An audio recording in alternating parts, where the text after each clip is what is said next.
জিন Baptist Lamarck ছিলেন একজন ফরাসি প্রকৃতিবিদ, যিনি ল্যামার্কিজম নামে পরিচিত বিবর্তনের তত্ত্বের জন্য পরিচিত। তিনি মনে করতেন, জীবের জীবনে অর্জিত বৈশিষ্ট্যগুলি বংশানুক্রমে পরবর্তী প্রজন্মে স্থানান্তরিত হয় এবং এভাবেই বিবর্তন ঘটে। তিনি অমেরুদণ্ডী প্রাণীর শ্রেণীবিন্যাসে গুরুত্বপূর্ণ অবদান রাখেন এবং জীববিজ্ঞান শব্দটির ব্যবহারকারীদের মধ্যে অন্যতম ছিলেন। জীবনের গুরুত্বপূর্ণ ঘটনা, জন্ম ও প্রাথমিক জীবন। ল্যামার্কের পুরো নাম ছিল জিন Baptist Pierre Antoine D Monet Chevalier D Lamarck. তিনি ১৭৪৪ সালে ফ্রান্সে জন্মগ্রহণ করেন।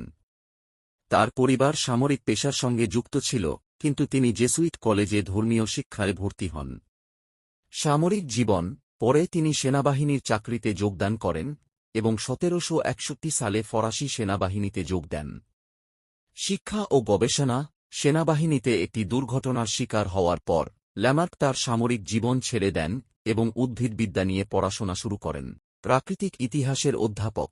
তিনি ১৭৯৩ সালে প্যারিসের প্রাকৃতিক ইতিহাস জাদুঘরে অমেরুদণ্ডী প্রাণীর অধ্যাপক হিসেবে যোগ দেন এবং তার বাকি জীবন এই চাকরি করে কাটান। জীববিজ্ঞান ও ল্যামার্কিজম।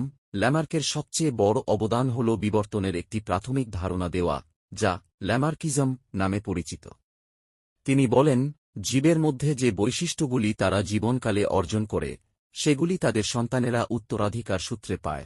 গুরুত্বপূর্ণ অবদান। বিবর্তন তত্ত্ব। জীবের অর্জিত বৈশিষ্ট্য বংশানুক্রমে পরবর্তী প্রজন্মে স্থানান্তরিত হয়। এই ধারণাটি ল্যামার্ক প্রথম প্রস্তাব করেন, যা বিবর্তনের প্রাথমিক ধারণাগুলোর মধ্যে অন্যতম। জীববিজ্ঞান ও শ্রেণীবিন্যাস। ল্যামার্ক ১৮০২ সালে হাইড্রোজিওলজি প্রকাশ করেন এবং তিনি জীববিজ্ঞান শব্দটি ব্যবহার করা প্রথম ব্যক্তিদের মধ্যে অন্যতম ছিলেন। তিনি পোকামাকড় ও অমেরুদণ্ডী প্রাণীদের শ্রেণীবিন্যাস গুরুত্বপূর্ণ ভূমিকা রাখেন। জীবনের শেষ এবং মৃত্যুর পর অবদানকে উপেক্ষা।